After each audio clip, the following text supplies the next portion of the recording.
Seri Kampung Harapan Baru, Kalimantan Selatan.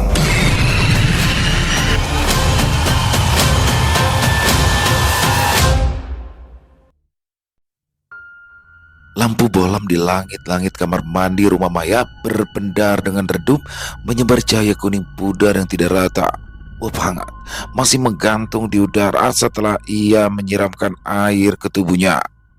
Air menetes perlahan dari ujung rambutnya, membasahi tengkuk dan pundaknya. Suara gemericik air dari keran yang belum sepenuhnya tertutup terdengar samar tenggelam oleh hiruk-pikuk yang mulai menggema dari luar.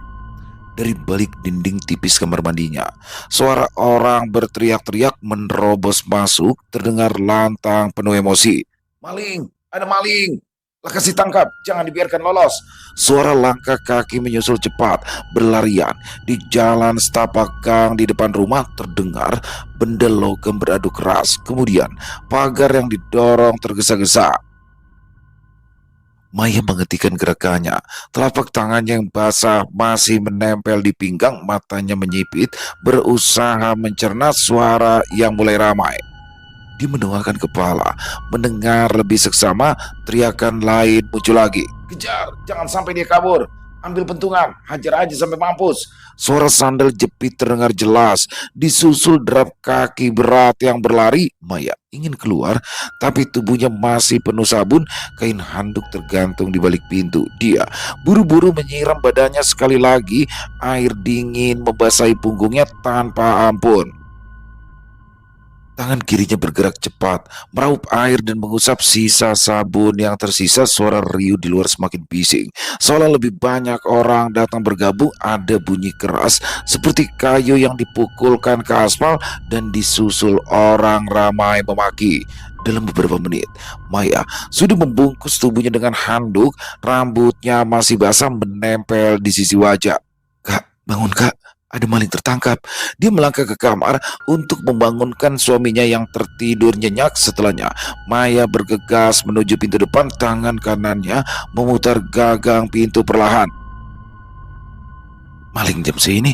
Suami Maya melirik jam dinding yang baru menunjukkan angka 11. Nekat.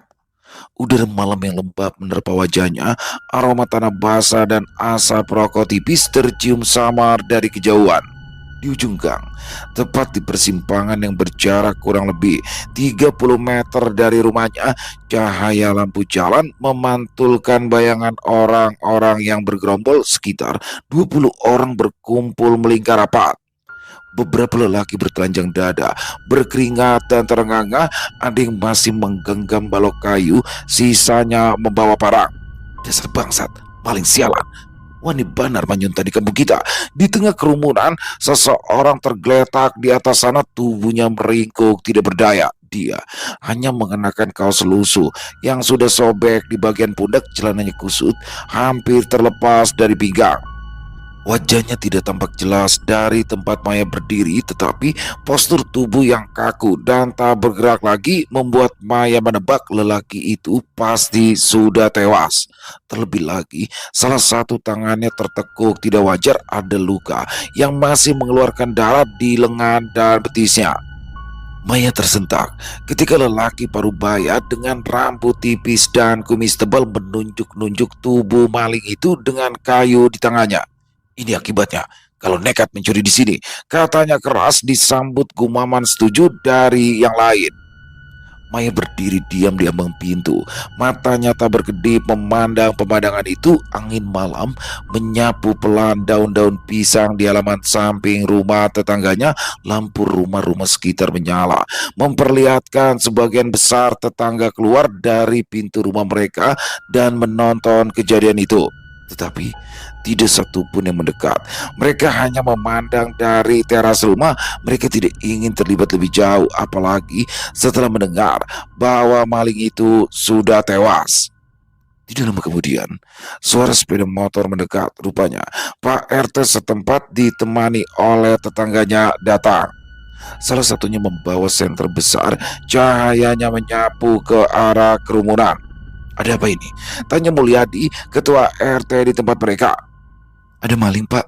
Sepertinya sudah mati dipukuli warga, jawab Maya yang kebetulan berada paling dekat dengan mereka. Mati? Mulia dimengerutkan kening. Wajahnya tampak khawatir ketika ia menerobos kerumunan warga. Dia berjongkok di sisi tubuh maling, memeriksanya sebentar dengan cahaya senter. Setelahnya, dia berdiri dan menoleh ke kerumunan. Kita harus melapor ke polsek, biar polisi yang mengurus jasadnya. Jangan diapa-apakan dulu, ujarnya. Tiba-tiba saja, dari ujung gang sebelah timur terdengar suara langkah tergesa-gesa diselingi isak tangis yang tertahan. Seorang perempuan berlari kencang menuju mereka semua. Tubuhnya kurus kering, rambut hitamnya terurai acak-acakan, sebagian menempel di wajah yang basah oleh keringat dan air mata. Kenapa Kamina kesini? Pikir Maya heran. Apa dia mau berutang lagi? Tetapi bukannya mendatangi Maya seperti dugaannya semula. Mina justru menerobos kerumunan, tatapannya liar mencari sesuatu. Suaranya parau ketika akhirnya ia berteriak, "Adingku, di mana adingku?" Baunya naik turun menahan tangis saat pandangan matanya tertumbuk pada tubuh yang tergeletak di tengah jalan. Kedua lututnya lemas. Dia jatuh berlutut di samping jasad maling yang sudah tidak bernyawa. Ini Bagus. Tangan kurus meraih pundak Bagus. Jari-jarinya gemetar menyentuh kaos robek yang basah oleh darah. Seketika baunya terguncang keras saat menangis menyebut nama Bagus berulang kali. Bagus, kenapa ikam kayak ini? Ya Allah, Ding, dia membungkuk. Kedua lengannya memeluk kepala adiknya erat-erat. Air matanya jatuh membasahi rambut adiknya yang lengket karena darah bercampur tanah.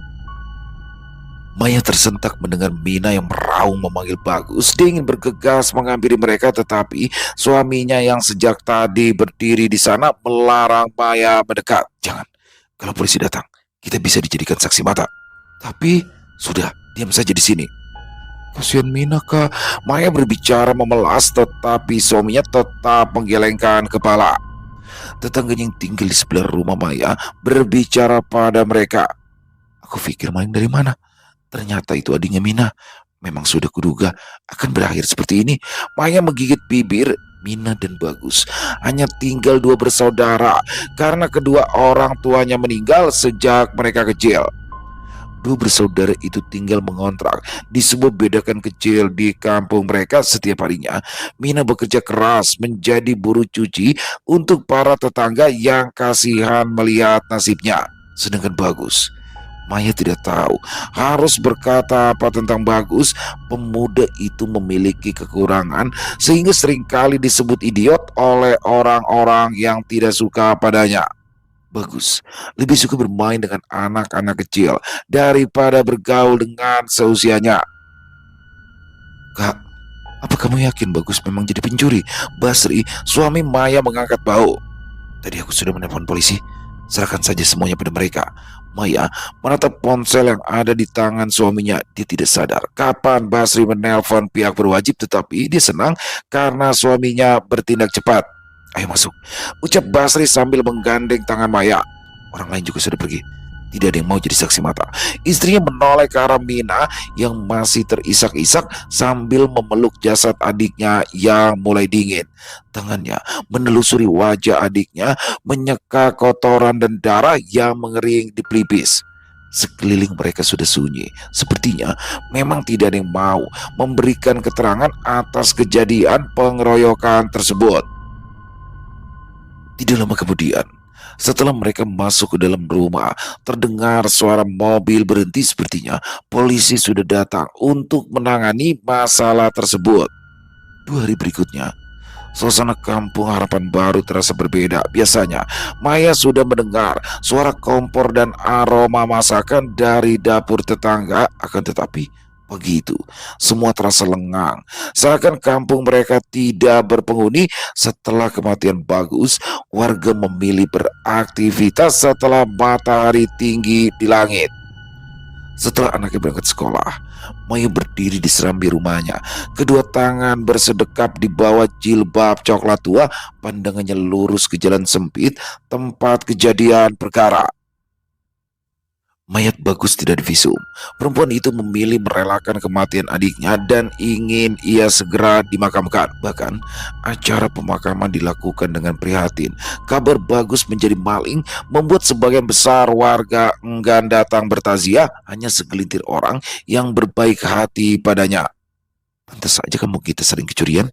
Ternyata pelakunya si Bagus. Baguslah dia mati. Setelah ini tidak ada lagi maling di kampung kita. Apa sebaiknya kita usir saja kakaknya?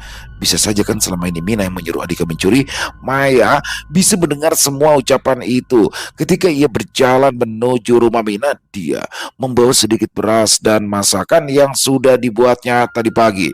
Dia khawatir Mina tidak punya makanan untuk mengisi perutnya hari ini, apalagi untuk mengadakan acara tahlilan sebagaimana yang biasa dilakukan di kampung mereka.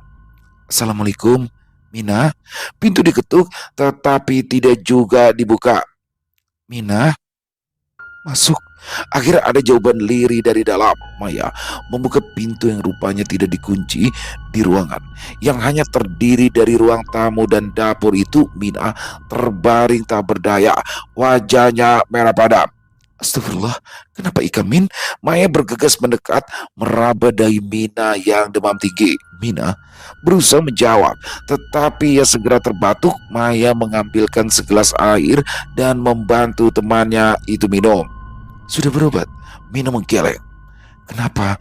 Tanya Maya yang kemudian terdiam sendiri. Ya, sudah tentu Mina tidak punya uang untuk membeli obat. Ika makan dulu ya, ujar Maya seraya membantu Mina duduk. Disuapinya Mina sampai nasi di atas piring sudah setengah habis. Air mata Mina membasahi pipi. Hanya Maya, orang yang berbaik hati saat ini, sedangkan sebagian besar para tetangga mencibir padanya. Mereka terang-terangan memaki Bagus saat lewat di depan rumah Mina.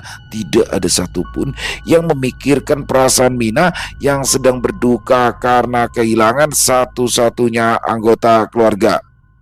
Terima kasih ya, bisik Mina. Maya memandang Mina dengan tatapan iba. Setelah badanmu bertenaga, kamu pindah dulu ke rumahku ya, untuk sementara sampai sehat lagi. Apakah Basri tidak keberatan? Maya menggeleng. Dia sedang bekerja di luar kota. 2 minggu lagi dia baru pulang. Jadi dia pasti tidak keberatan kalau kamu menemaniku di rumah. Tidak butuh waktu lama untuk membujuk Mina. Setelah minum obat, suhu tubuhnya mulai turun. Sementara itu, Maya membereskan pakaian Mina untuk dibawanya ke rumah. Beberapa saat kemudian, Mina sudah bisa berdiri walau agak goyah. Mereka berdua bergandengan tangan karena Maya takut Mina jatuh. Sepanjang perjalanan, puluhan pasang mata memandang sinis pada Mina. Bahkan ada yang meludah ke tanah ketika berpapasan mata dengannya. Sabar ya, aku gak ada apa-apa, bisik Mina ketika Maya marah-marah melihat kelakuan para tetangganya. Mereka sudah bersikap keterlaluan, balas Maya. Biarkan aja. Maya terpaksa menurut. Mereka berjalan pelan-pelan sampai di depan rumah Maya. Mina berbaring di kamar tamu. Tubuhnya lemah karena seluruh tenaganya terkuras habis setelah berjalan cukup jauh. Malam itu, Mulyadi duduk di ruang tengah. Tubuh gemuknya tenggelam di dalam sofa. Televisi layar lebar di depannya menampilkan acara musik dangdut. Matanya tidak berkedip melihat biduan seksi yang sedang membawakan lagu favoritnya. Di depan meja ada secangkir kopi hitam, sementara tangan kirinya tanpa sadar mengelus perut yang buncit. Di luar, hujan gerimis tipis menetes pelan-pelan, menambah dingin udara malam. Dia meraih cangkir, berniat menghabiskan sisa kopi di dalamnya. Bang! Tiba-tiba saja terdengar suara keras yang membuat Mulyadi tersentak. Cangkir di tangannya bergetar, isinya tumpah membasahi celana. Dahi Mulyadi berkerut, pikirannya langsung tertuju pada sang istri. Dasar perempuan tuh cerewet, gumam menjengkel lalu meletakkan cangkir di atas meja. Dia marah-marah lagi, pasti gara-gara kejadian siang tadi. Padahal aku cuma kalah sekali, tapi marahnya seperti aku kawin lagi. Zoom. Sasa dan Kalosari. Dia berteriak menegur istrinya. Mulyadi komat kamit mengomel sambil berjalan menuju dapur. Belum lagi dia sampai ke pintu dapur, suara piring dihempaskan dengan keras ke lantai dan terdengar lagi bang. Kali ini lebih keras sepertinya. Lebih dari satu piring yang dilempar. Mulyadi mengerutkan alis, rahangnya mengeras, membayangkan berapa uang yang harus dikeluarkannya untuk membeli piring baru. Mulyadi mempercepat langkah, akan tetapi sesampainya di ambang pintu dapur, tubuhnya terhenti seketika, kedua matanya melebar. Nafasnya tercekat sedemikian rupa karena ia baru ingat jika istrinya tidak ada di rumah. Sejak sore tadi, istrinya merajuk karena Mulyadi tidak memberikan uang belanja bulanan. Gajinya justru dipakai Mulyadi untuk bertaruh sabung ayam yang berujung kekalahan. Istri Mulyadi marah besar, lalu memutuskan pergi ke rumah anak sulung mereka yang tinggal di kampung sebelah. Kalau istriku tidak ada di rumah, lalu siapa yang melempar piring? Punggungnya mulai basah oleh keringat dingin. Terlebih suasana dapur gelap, hanya ada cahaya samar dari ruang tengah yang menembus tirai di pintu tengah. Apa itulah kucing yang memburu tikus? Pikir agak panik. Sudah pasti itu kelakuan kucing. Selesai berbicara, hidungnya menggerut karena mencium aroma gosong yang tiba-tiba saja muncul. Aromanya begitu tajam seperti kain terbakar bercampur bau anjir darah. Jantung Mulyadi berdetak tak beraturan. Matanya mengerjap cepat karena firasat buruk yang mendadak datang perlahan. Mulyadi memutar tubuhnya, ingin segera kembali ke ruang tamu yang terang daripada terus di dapur gelap ini. Kedua kakinya bergeser pelan. Lututnya serasa lemas, otot di tengkuknya menegang saat berputar ke belakang. Lalu Mulyadi menyesali keputusannya. 2 meter dari tempatnya berdiri, dia melihat sesosok pocong berdiri menghadangnya. Kain kafan yang membungkus tubuhnya kotor. Warna kainnya bukan lagi putih melainkan kecoklatan. Kepalanya tertunduk sedikit, lalu perlahan terangkat. Mulyadi ternganga melihat wajah yang sebagian besar hangus, kulit pelipisnya mengelupas tidak rata. Satu pipinya hancur, memperlihatkan daging yang menghitam. Matanya bolong, dalam lubang mata itu berjejal pelatung putih, cacing tanah panjang, dan beberapa kelabang sebesar jari telunjuk orang dewasa. Makhluk itu menyeringai, bibirnya sobek hingga mendekati telinga. Aroma yang menusuk hidung Mulyadi semakin kuat saja. Bukan cuma bau gosong, melainkan juga bau amis darah segar yang pekat. Pak RT, pocong dengan wajah yang familiar di mata Mulyadi itu memanggil namanya saat dia berbicara. Darah merah bercampur lendir hitam kental mengalir keluar menetes deras ke lantai. Bersama dengan itu belatung dan kelabang berjatuhan dari celah bibirnya. Mulyadi tidak sanggup bergerak. Tubuhnya mematung, kakinya terasa menancap di lantai. Pikirannya kosong, sedangkan matanya terus terbelalak, tak sanggup menutup. Walau dia setengah mati, ingin segera pingsan di tempat. Pocong Bagus melayang mendekat.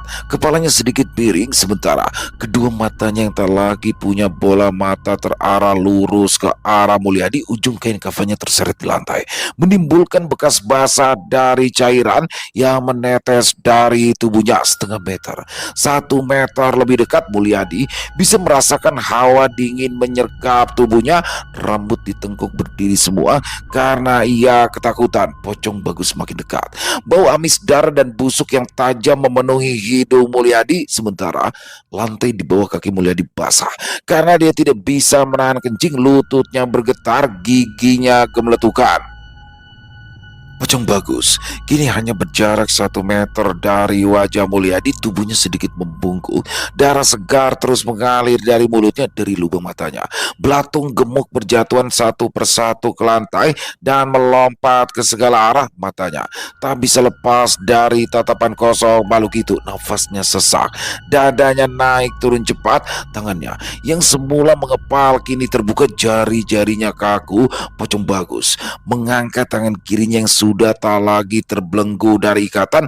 Kain kafannya robek di beberapa bagian, memperlihatkan jari-jari kurus hitam gosong. Urat di pelipis Pamulyadi menegang keras, matanya berkedip dengan cepat, sementara wajahnya kian pucat, keringat membasahi seluruh wajah dan lehernya. Dia ingin berteriak, tetapi hanya mulutnya yang terbuka, tidak ada satu kata pun yang lolos dari tenggorokannya. Kuku Bagus kini hanya beberapa sentimeter dari tenggorokan Mulyadi. Bau busuk dan amis darah semakin menyengat. Darah mulai menetes ke ujung kaki Mulyadi. Cairan lengket itu membasahi kulitnya. Pada saat itu, lutut Mulyadi akhirnya menyerah. Dia roboh, jatuh terduduk di lantai, pantatnya menghantam lantai semen yang keras, tulang punggungnya terasa bergetar. Jangan, jangan. Ketika berhasil bicara, hanya kata jangan yang bisa keluar dari mulutnya. Bagus menunduk, wajah gosongnya lebih tinggi dari wajah Pamulyadi. Mulutnya terbuka lebar, darah segar memuncrat keluar memercik ke wajah Mulyadi. Cairan kental itu mengotori pipi dan dagunya. Belatung dan cacing jatuh satu-satu ke dada Mulyadi. Aroma yang amat pekat menusuk hidung. Mata Mulyadi mendelik, nafasnya semakin pendek, kedua tangannya terangkat, berusaha memberontak untuk menyelamatkan diri, tetapi seluruh ototnya lemas, tidak berdaya. Kenapa? Kenapa? Tanya Bagus dengan suara yang terdengar jauh. Suara gemeretak pelan terdengar dari dalam mulutnya, seperti suara tulang yang patah setiap kali ia bicara. Ampun Gus, ampun, ampun Gus. Lirih sekali kata-kata yang dikeluarkan Mulyadi. Apa salahku? Pertanyaan Bagus tidak bisa Mulyadi jawab. Kedua matanya perlahan memutih, lalu tubuhnya jatuh lemas tertelungkup di lantai. Cairan darah hitam berbau busuk serta belatung menutupi sebagian besar wajahnya. Bau amis dan busuk memenuhi ruangan. Pocong Bagus perlahan menarik diri, kemudian menghilang begitu saja. Sekarang dia kembali sendirian. Hanya ada tubuh Mulyadi yang tergeletak di lantai. Musik dangdut di ruang tamu terdengar menggelegar, sehingga para tetangga tidak ada yang mencurigai ketua RT mereka baru saja pingsan karena diteror Pocong Bagus. Suara sandal Marwan dan Doni terdengar keras di jalan yang mereka lalui. Keringat merembes dari pelipis keduanya, meskipun angin malam cukup dingin menusuk. Ini gara-gara kamu terus mengobrol dengan Nita sampai warung tutup, gerutu Marwan sambil ikut mendorong motor Doni. Aku tidak rela melihat Nita akrab dengan laki-laki lain, Wan. Ya itu kan sudah tugasnya. Dia itu perempuan warung, yang artinya memang harus melayani pelanggan lain dengan ramah, bukan cuma kamu. Wajah Doni merah padam kala mendengar jawaban Marwan yang tidak bisa dibantahnya. Bulan aja nanti, aku ingin melamar Nita. Setelah kami menikah nanti, akan kularang Nita bekerja di luar lagi. Marwan menenggos. Memangnya kamu punya uang? Jujuran Nita pasti mahal, sedangkan kamu saja tidak sanggup mengganti motor bututmu ini. Jangan bermimpi ketinggian. Motor butut milik Marwan memang sudah sering rusak, dan malam ini penyakitnya kembali kambuh, sedangkan bengkel-bengkel yang tadi mereka lewati sepanjang jalan sudah tutup sejak selepas maghrib. Mereka tidak punya pilihan lain selain mendorong pelan-pelan melewati jalanan yang tampak lebih gelap dari biasanya. Sudah lewat tengah malam, ketika akhirnya mereka sampai di kampung mereka, ada sebatang pohon kasturi tua yang menjadi penanda masuk ke dalam kampung. Angin yang bertiup terasa lebih dingin, sehingga Marwan membenarkan jaketnya. Daun-daun bergerak liar karena dipermainkan angin, sedangkan Doni berulang kali salah mengira itu adalah bisikan Marwan yang mengajaknya bicara. Nanti saja bicaranya, Wan. Aku capek, kata Doni sambil terus mendorong motor. Tetapi Marwan tidak mendengar ucapan temannya. Dia yang sejak tadi berjalan di belakang Doni mendadak menghentikan langkah, matanya terpaku pada satu titik. Doni, itu apa Don? Tanyanya dengan suara gemetar. Dari balik pohon kasturi muncul sosok putih yang perlahan melayang. Kain kafan lusuh membungkus tubuhnya. Mata Marwan membelalak ketika ia menyadari apa yang baru saja dilihatnya. Lari, ada pocong, teriak histeris. Pocong! Doni sontak menoleh. Pandangannya langsung menangkap pemandangan serupa tanpa pikir panjang. Keduanya membalikan badan. Marwan berlari mendahului Doni yang badannya lebih gemuk sehingga tidak bisa bergerak dengan cepat. Cepat lari, jangan sampai diludahi, seru Marwan tanpa menoleh. Doni yang tertinggal cukup jauh terengah-engah menyusul Marwan. Bagaimana dengan motorku? Tanyanya terbata-bata ketika ia teringat motor bututnya yang tadi dilepaskan begitu saja. Tidak usah memikirkan motor tua itu. Pikirkan nasibmu sendiri. Itu pasti arwah bagus yang dikeroyok tempo hari. Marwan membentak sambil terus mempercepat langkahnya. Pikiran Doni melayang pada peristiwa 2 hari lalu. Pada malam naas itu dia menjadi orang yang paling bernafsu memukuli Bagus. Sampai sekarang dia masih ingat betul saat balok kayu di tangannya menghantam punggung Bagus berkali-kali walau pemuda itu sudah menangis kesakitan. Pocong Bagus pasti datang untuk membalas sakit hatinya karena diperlakukan sedemikian kejam. Dalam hatinya Doni mulai menyesali sikapnya yang keterlaluan. Wan, tunggu Wan. Kaki Doni mulai berat, nafasnya tidak teratur karena berlari begitu jauh. Saat hendak memanggil Marwan lagi, hawa dingin menyergap dari belakang. Tubuhnya kaku seketika. Sontak dia menoleh di hadapannya. Hanya berjarak 3 langkah, Pocong Bagus telah berdiri, rongga kosong. Tempat seharusnya bola mata itu berada tertuju lurus pada Doni. Kain kafan yang membungkusnya penuh noda tanah bercak. Bau air menyengat menusuk hidung. Doni tersentak, kakinya goyah, tapi dorongan rasa takut membuatnya berhasil memutar badan dan lari ke arah yang berbeda. Dia tidak peduli lagi pada Marwan. Yang ada di benaknya hanya menjauh sejauh mungkin dari baluk menyeramkan itu. Keringat dingin membasahi punggungnya. Dia terus berlari, lalu menyeberang jalan tanpa memperhatikan arah. Doni tidak memperhatikan ada cahaya lampu truk yang menyala terang. Truk itu meluncur cepat dari arah berlawanan. Klakson sempat dibunyikan keras, tapi Doni tidak sempat menghindar. Cit! Brak! Bunyi benturan keras menggema di malam itu. Tubuh Doni terpental beberapa meter lalu jatuh menghantam aspal. Truk melindas separuh badannya, membuat tulang remuk, kepalanya pecah, isi kepala tumpah bercampur darah. Cipratan darah dan serpihan tulang berhamburan di jalan. Sopir truk menginjak rem mendadak sehingga badannya terlempar ke depan sedikit. Tangan kasarnya menggenggam setir erat-erat, dadanya berkeras ketika dia memutuskan membuka pintu untuk memeriksa korbannya. Begitu kaki si sopir menginjak aspal, matanya menangkap sosok Doni yang tergeletak di tengah jalan. Tubuh itu sudah hancur tak berbentuk, darah membasahi aspal disertai dengan aromanya yang amis. Gawat, bisik si sopir ketakutan. Urat-urat lehernya menegang, matanya membesar, kedua tangannya bergetar ketika menyadari ia baru saja membunuh orang. Mudah-mudahan tidak ada orang di sini. Pandangannya gelisah menoleh ke kanan kiri. Dia tidak mau berurusan dengan hukum. Dengan langkah gugup, dia kembali masuk ke dalam kabin, menutup pintu dengan cepat. Gas diinjak dalam-dalam.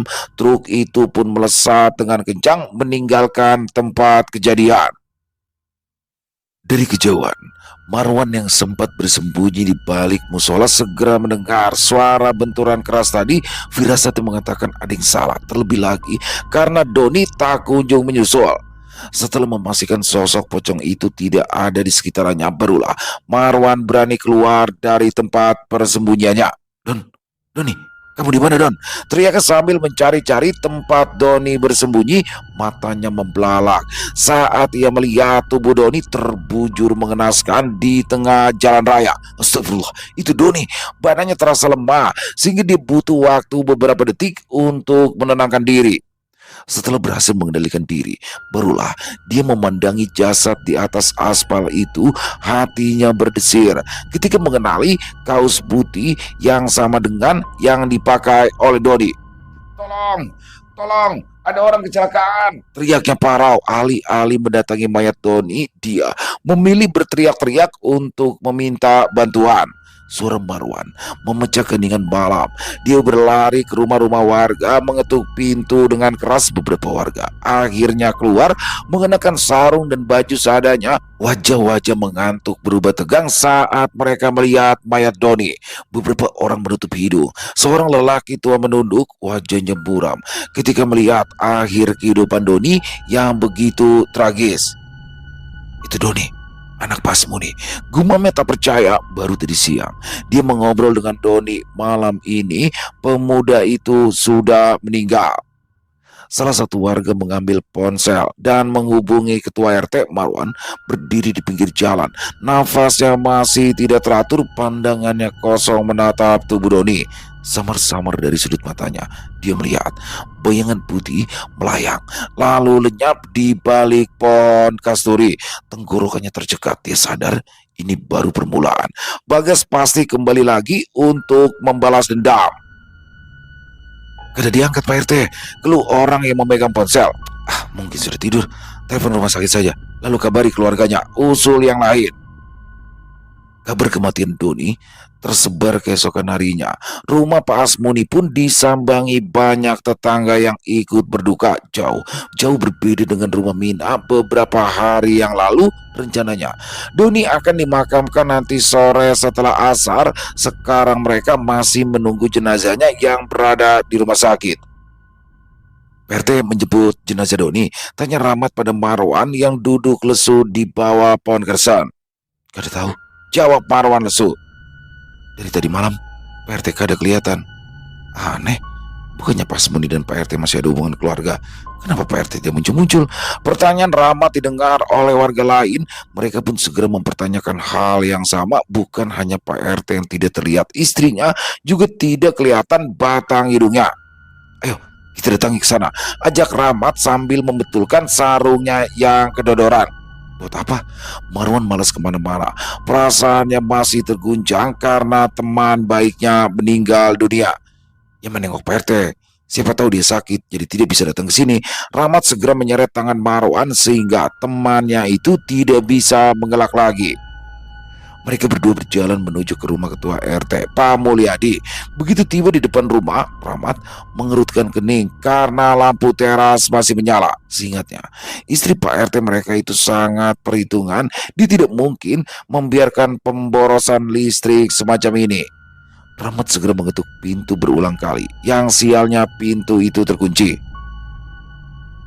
Mungkin mereka pergi menginap ke rumah anak di kampung sebelah Mat. Apalagi menantunya kan baru seminggu ini melahirkan. Jadi Pak RT dan istrinya pergi ke sana untuk melihat cucu mereka. Tegur Marwan pada Rahmat yang mencoba mendobrak pintu. Rahmat menoleh ke arah Marwan, menatapnya dengan pandangan tegang. Kalau memang mereka pergi ke kampung sebelah, kenapa televisi tidak dimatikan? Marwan terkejut. Dia buru-buru mendekatkan telinga ke celah pintu dan mendengar suara berisik televisi di dalam. Keduanya berpandangan tegang. Pasti ada sesuatu yang terjadi sehingga Pak RT tak kunjung keluar.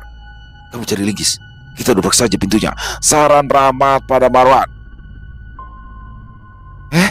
Kenapa kalian mau mendobrak rumahku? Suara istri Pak RT menggelegar di belakang mereka membuat kedua pemuda itu terperanjat kaget. Bu Yanti, sapa Rahmat lega. Kenapa mau dobrak rumahku? Tanya Yanti dengan wajah yang masam. Marwan segera menjelaskan apa yang terjadi. Bukannya khawatir, Yanti justru mengomel karena ia mengira suaminya masih tidur sampai sekarang. Minggir kalian, aku mau membangunkan si pemalas itu, tegur Yanti sambil mengeluarkan anak kunci dari dalam tas. Ceklek, pintu pun terbuka. Dasar Pangulir, jam saya ini masih guring. Lampu kada dimatikan, TV masih menyalakan.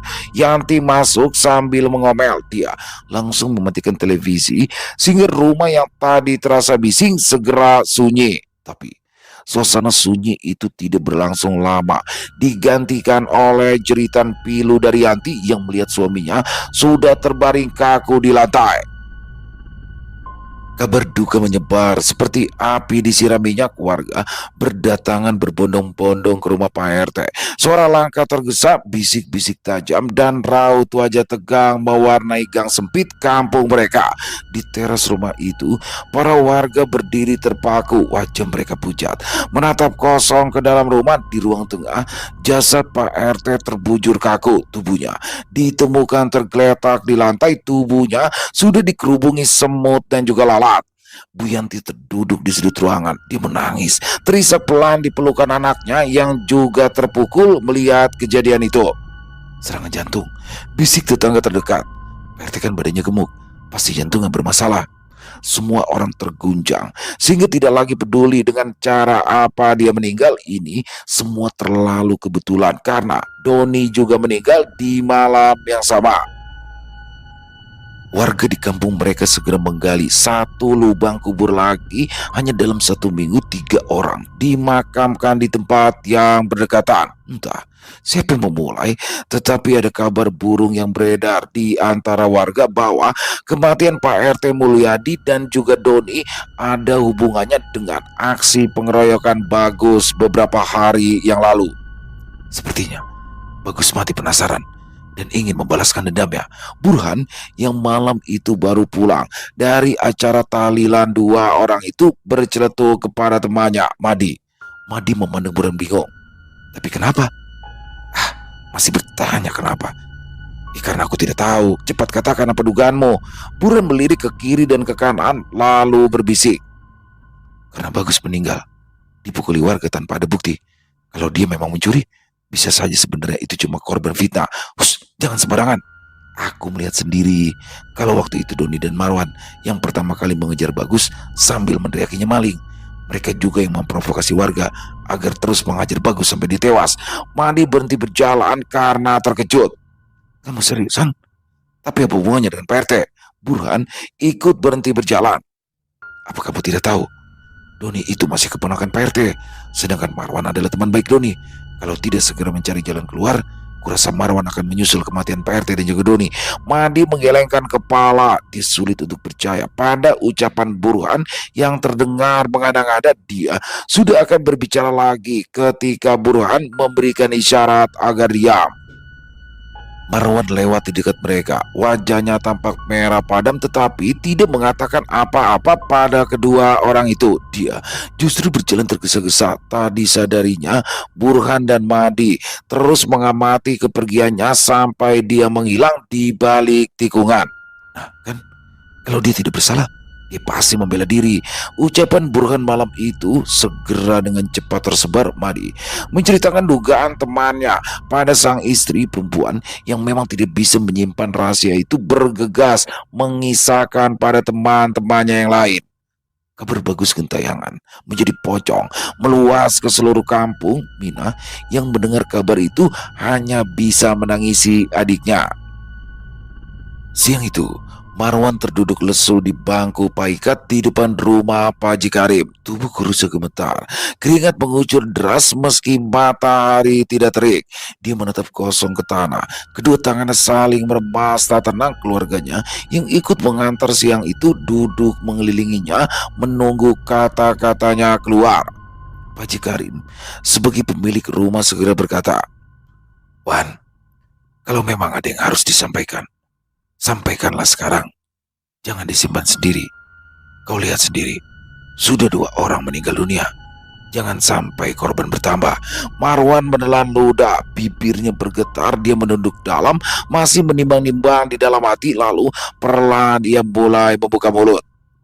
Saya mau mengaku Pak Haji. Matanya mulai berkaca-kaca, nafasnya tersengal seperti orang yang baru saja berlari jauh. Waktu kejadian itu, Bagus sebenarnya tidak mencuri apa-apa. Yang mendengar segera menarik nafas tajam. Lalu, Pak RT menyuruh kami bertindak dengan bayaran 2 juta. Aku Marwan sekali lagi. Dia mau hari itu juga Bagus dihabisi dengan cara dituduh sebagai maling. Kenapa Pak RT melakukan itu? Tanya Pak Haji Karim lagi. Marwan berdenggang perlahan. Karena Bagus memergoki Pak RT hampir memperkosa Mina. Sekali lagi, orang-orang yang mendengarnya tersentak. Mereka diam-diam mengakui Mina memang memiliki wajah yang manis. Wajar saja Pak RT tertarik padanya. Siang itu, Pak RT sudah berhasil memojokkan Mina di rumahnya, tetapi Bagus memergoki Pak RT. Bahkan dia sempat memukul muka Pak RT. Ayah Marwan terdiam. Dia ingat wajah lelaki tambun itu memang sempat memar, tetapi ketika ditanya dia hanya bercerita kalau itu akibat tak sengaja menabrak pintu. Pak RT dendam. Dia bilang kalau Bagus dituduh maling, Mina akan malu lalu minggat dari kampung kita. Pak Haji menarik nafas panjang. Sayang sekali, di hari naas itu dia sedang tidak ada di rumah. Kalau saja dia tidak pergi keluar kota, mungkin kejadian mengenaskan tersebut bisa dicegah. Angin sore berembus pelan, daun-daun waru bergoyang perlahan, udara terasa lebih berat, suasana kampung mendadak sepi, bahkan suara ayam pun tak terdengar lagi. Marwan terisak pelan. Dia menyeka wajahnya dengan telapak tangan, tubuhnya gemetar hebat saat Pak Haji Karim menepuk pundaknya perlahan. Kamu sudah bicara jujuran. Mudah-mudahan kamu mendapat ampunan. Akan tetapi wajah Pak Haji tetap keruh. Tapi mungkin ada baiknya kamu menyerahkan diri ke pihak kepolisian, sekaligus untuk membersihkan nama baik Bagus dan juga Mina. Marwan mengangguk, ibunya terisak mendengar anaknya akan menyerahkan diri ke pihak berwajib, tetapi tidak ada cara lain. Marwan memang harus mempertanggungjawabkan kesalahannya. Namun bukan berarti semua selesai begitu saja. Meskipun Marwan sudah menekam di balik sel, warga yang malam itu ikut memukuli Bagus satu persatu juga mendapatkan gangguan. Mulai dari pintu rumah yang terbuka sendiri meski sudah dikunci rapat, sampai bau anyir yang memenuhi kamar meskipun tak ada bangkai. Pedarto, salah satu yang paling keras memukuli Bagus menjadi bulan-bulanan. Suatu malam dia terbangun karena mendengar suara kursi kayu yang terseret di ruang tamunya. Saat melongo ke balik tirai, terlihat sosok pocong Bagus. Tubuhnya terbungkus kain kafan kotor, wajahnya membiru dan memegang. Pedarto jatuh terduduk, tubuhnya gemetar dengan hebat. Dia tak bisa bersuara. Pocong Bagus juga tidak bergerak, hanya menatapnya lekat-lekat selama beberapa saat, lalu perlahan melayang mundur dan menghilang di balik pintu.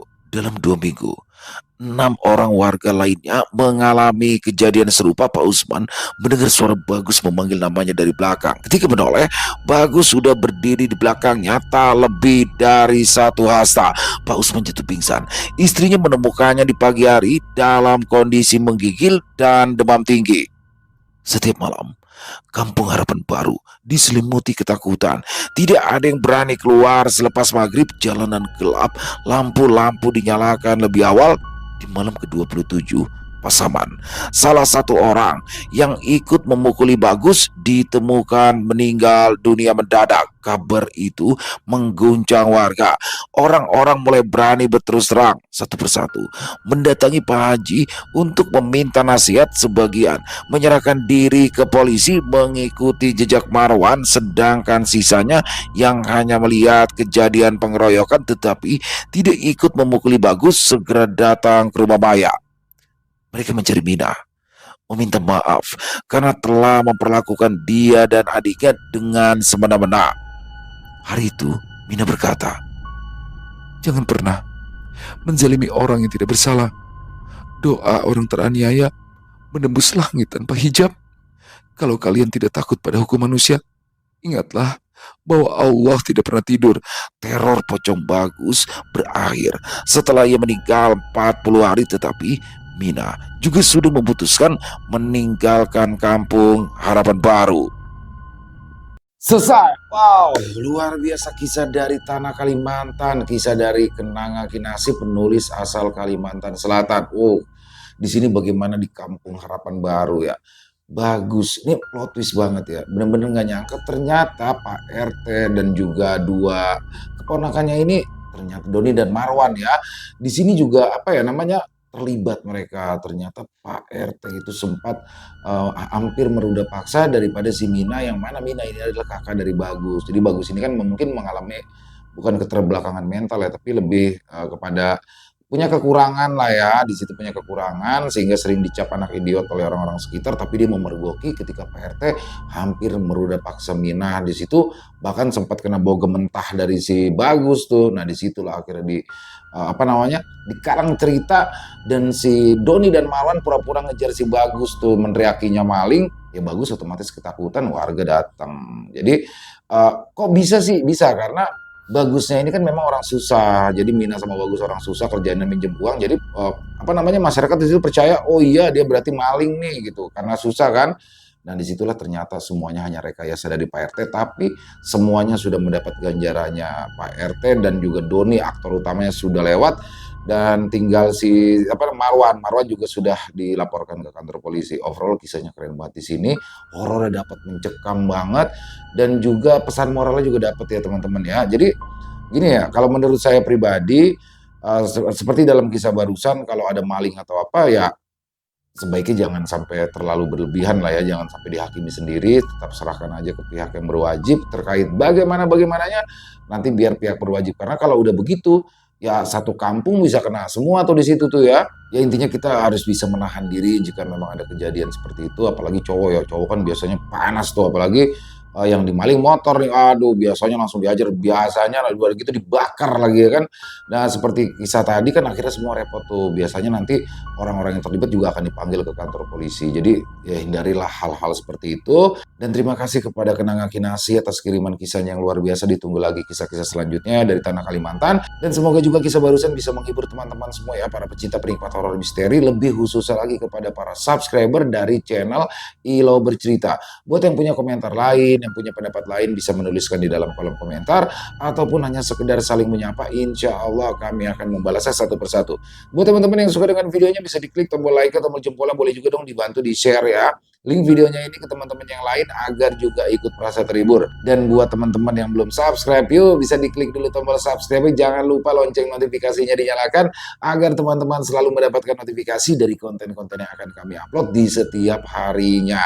Dan untuk channel Ilo Bercerita kami upload setiap hari teman-teman ya, setiap malam jam 9 malam waktu Indonesia bagian Barat. Oh ya, buat teman-teman yang mungkin punya kisah horor misteri ya, yang apabila mungkin berkenan untuk dibawakan di channel kami, silakan bisa mengirimkannya ke nomor telepon kami yang ada di sini. Bebas ya, kirimannya boleh dalam bentuk tulisan, boleh dalam bentuk rekaman suara, senyamannya teman-teman aja. Dan buat teman-teman yang sudah mengirimkan kisah, kami ucapkan terima kasih. Buat teman-teman yang sudah mengirimkan kisah tapi belum sempat dibawakan, harap bersabar ya, karena memang harus melalui proses penggarapan terlebih dahulu. Di akhir kata, saya Ila mengucapkan permohonan maaf apabila mungkin dalam pembawaan kisahnya barusan ada kata-kata saya yang salah, ataupun ada kata-kata saya mungkin yang kurang berkenan. Saya mohon dibukakan pintu maaf yang seluas-luasnya. Sampai berjumpa lagi di konten-konten kami selanjutnya yang pasti tidak kalah serunya, yang pasti tidak kalah horornya. Masih bersama saya Ilo di channel Ilo Bercerita. Salam sehat, sukses selalu untuk kita semua. Assalamualaikum warahmatullahi wabarakatuh.